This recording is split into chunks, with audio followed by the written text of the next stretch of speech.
आज वैसे तो कोई भी स्टॉक हो, रिएक्शन आपको कम ही दिखाई पड़ेगा, रिएक्शन सबके उल्टे ही हो रहे हैं। तो पहला नाम तो आ रहा है इन्वेंचर नॉलेज सॉल्यूशंस का।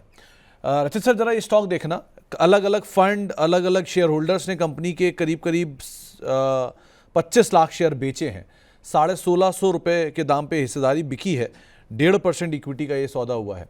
कल भी ये शेयर 10% नीचे था और आज ब्लॉक के बाद 3% नीचे था। और इंटरेस्टिंग ये है कि जून महीने में ही 43,000 करोड़ का माल ऑलरेडी बिक चुका है अब तक। अलग कोई फंड बेच रहा है, कोई प्रमोटर बेच रहा है, कोई ना कोई बेच के जा रहा है और वही सिलसिला जारी है। क्या करना चाहिए इसमें? सर इन्वेंचरा, देखिए वैसे इन्वेंचर मैंने नॉलेज। इसको इन्वेंशन नॉलेज सॉफ्टवेयर कंपनी है। वेरी फ्रैंकली मैंने पर्सनली इसको ट्रैक नहीं किया है, बट वैसे अगर मैं देखूं, dividend yield 0, return to equity 33%, capital employed 27% की है।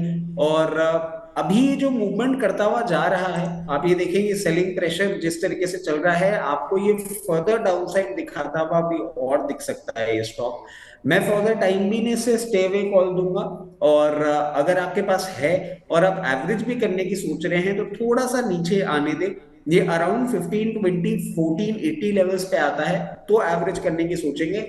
अगर आपने पोजीशन नहीं ले रखी है, तो फॉर द टाइम भी थोड़ी दूरी बनाए रखेंगे तो थोड़ा सा बेटर रहेगा। तो आप दूरी बना के रखिए, ज़्यादा बेटर यही है।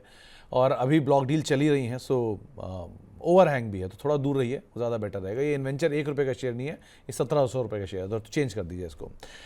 आरती इंडस्ट्री दूसरा नाम है, जहां पर डीजीटीआर ने इनकी एक पैरा नाइट्रोल्यून डंपिंग करने की बातचीत की है ईयू में। और इसकी जो डंपिंग की खबरों के बीच में शेयर 2-3% नीचे ये भी कामकाज कर रहा है। क्या करना चाहिए इसमें? एक बड़ा अंडर परफॉर्मर भी है और न्यूज़ फ्लोज भी नेगेटिव हैं। क्या किया जाए? सर वैसे आप देखेंगे ना, केमिकल एज अ होल पूरा सेक्टर से जो एक्सपेक्टेशंस थी उस तरीके से परफॉर्म नहीं किया है। और मैं ये नहीं कहूंगा कि केमिकल परफॉर्म नहीं करेंगे, आने वाले समय में जरूर करेंगे। आरती पे भी अगर हम नजर डालें, तो अभी फर्दर और डाउनसाइड आता हुआ दिख रहा है। ये यहाँ पे नहीं रुकता, 440 पे नहीं, कहीं ना कहीं 408 पे आके अगर सपोर्ट फाइंड करता है प्रॉपरली, तो वहां पे एक बार आप जरूर दे सकते हैं इस पे पोजीशन बनाने के लिए। और जो 408 पे पोजीशन बनाएंगे ना, उसका एक स्टॉप लॉस भी होगा जो कि बहुत इंपॉर्टेंट होगा, 378 का। 408 पे पोजीशन, 378 का स्टॉप लॉस। और टारगेट्स अगर हम देखेंगे, तो पहला आएगा 468, और मीडियम टर्म तक के लिए अगर आप रखेंगे, तो 536, 538 तक का भी लेवल आपको देखने को मिल सकता है। अभी कुछ नहीं करेंगे, लोअर लेवल पे थोड़ी सी बाइंग इनिशिएट कर सकते हैं।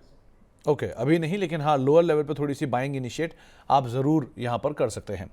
इसके अलावा कुछ और बजिंग स्टॉक्स में एक बायोकॉन को भी देखिए। आज एसएसबीसी की एक रिपोर्ट आई है, बाय साइड की रेटिंग, हालांकि टारगेट घटाया है लेकिन 10 रुपये नीचे टारगेट दिया, 390 रुपये के आसपास। उनका ये भी कहना है कि जो QIP लॉन्च हुआ है वो फिनेंशियल ऑब्लिगेशंस को पूरा करने के लिए है। बायोकॉन में इनिशियल रिएक्शन तो पॉजिटिव साइड पर ही दिखाई पड़ रहा है। आप इसको कैसे रीड कर रहे हो रचित सर? बहुत ज़्यादा ये चलता भी नहीं है, लेकिन स्लो स्टडी स्टॉक है, क्या किया जाए?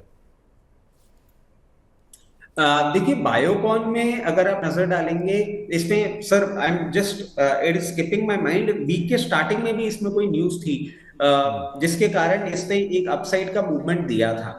अब ये जिस तरीके से मूवमेंट कर रहा है, बहुत ज्यादा एक्सपेक्टेशंस नहीं रखनी चाहिए।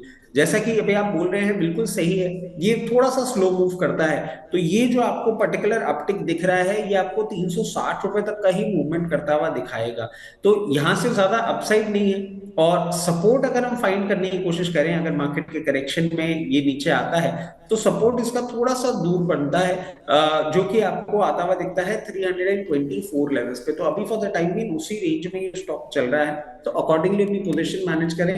कोई बहुत ज्यादा upside in very near term नहीं देखने को मिल रहा, दूर भी रहे तो कोई बड़ी बात तो आपको राय बायोकॉन के संदर्भ में दी गई है। एक एक्सिस किड्स को और देखिए, यहाँ पर भी एक खबर आई है कंपनी के एक करार को लेके। कंपनी ने स्ट्रेटजिक कॉपरेशन किया है MBDA के साथ, और ये build to space, build to print assignment इसके अंदर करेंगे। शेयर में रिएक्शन भी है, 4%, 3% के आसपास का मूव है।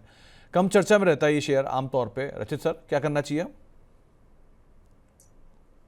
सर ये कम चर्चा में रहता है, और इस शेयर में ना मैं आपको एक चीज और ऐड कराता हूँ, प्रीटी श्योर आपको ये बात पता होगी।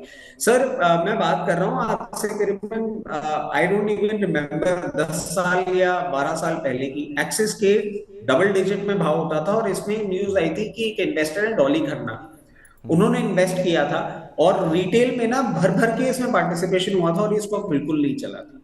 और उसके बाद अब आप देखिए जिस तरीके से इसने मूवमेंट करना चालू किया है, रिटेल में अभी भी अराउंड 30% होल्डिंग है, और जिस तरीके से ये स्टॉक अभी मूव किया है, इसका अभी अपसाइड आपको और थोड़ा सा आता हुआ दिख सकता है।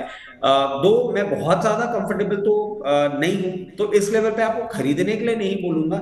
एक ही चीज सजेस्ट करूंगा, अराउंड 1480 1500 लेवल्स आपको आता हुआ दिखे, एक बार एग्जिट आप लेना चाहें तो एग्जिट ले लें। वैल्यूएशन टर्म्स पे मैं बहुत ज्यादा कंफर्टेबल नहीं हूं, और fresh position is a big big no, इन लेवल्स पे बिल्कुल भी नहीं बनानी चाहिए। इनफैक्ट ये कंपनी उस समय Axis I T and T के नाम से जानी जाती थी, एक्सिस केड नाम नहीं था इस समय उसका, उसका पुराना नाम है Axis I T and T. और ये प्लेन में जो सॉफ्टवेयर्स हैं वो प्रोवाइड कराने के काम में ये कंपनी काफ़ी अग्रणी कंपनी मानी जाती है, जिसकी वजह से एक अच्छी री रेटिंग भी उस टाइम पर स्टॉक की होते हुए दिखाई पड़ी थी।